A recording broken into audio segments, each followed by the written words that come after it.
সফলতার কোনো শর্টকাট হয় না, হয় অনেক কাঠখড় পুড়িয়ে জীবন যুদ্ধের প্রতিটি অধ্যায়ে নিজেকে প্রমাণ করে করে একটু একটু করে আপনি সফল হবেন, একটু একটু করে আগাবেন। ইটস এ জার্নি, এটা কোনো ডেস্টিনেশন নয়।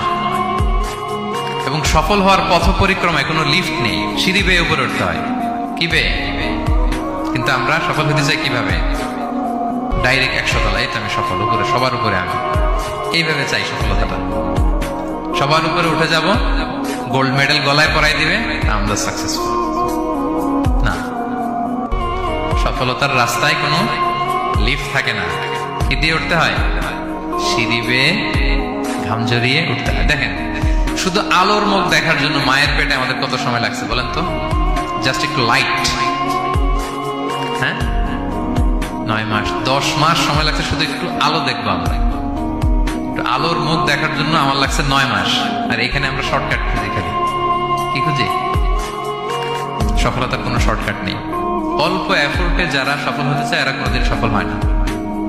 ইউসুফ আলাইহিস সালামের জীবনীটা একটু খেয়াল করেন, একটু একটু করে তিনি সামনের দিকে গিয়েছেন এবং সবশেষে ইজিপ্টের ফিনান্স মিনিস্টার হয়েছেন। এজন্য ধৈর্য ধারণ করতে হবে, নিজের সর্বোচ্চটুকু উজাড় করে দিয়ে আপনার রোলটা আপনি প্লে করবেন, এরপর আল্লাহ তাআলার উপর ভরসা রাখবেন। কিন্তু অনেক চেষ্টার পরেও যদি কাঙ্ক্ষিত সফলতা না পান, হতাশ হওয়ার কিছু নেই। কারণ বিশ্বাসীর সফলতা শুধু দুনিয়াতে না, বিশ্বাসীদের সফলতা আখিরাত পর্যন্ত বিস্তৃত।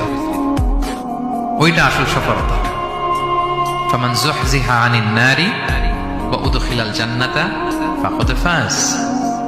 যে জাহান্নাম থেকে মুক্তি পেল, জান্নাতের নিশ্চয়তা পেল, সেই সফল। আমরা যেন সেই সফলতার জন্য অপেক্ষা করি, আমরা যেন দুনিয়া আখিরাত উভয় জাহানে সফল হতে পারি। আল্লাহ তাআলা আমাদের সবাইকে কথাগুলো বোঝার ও আমল করার তৌফিক দান করুন।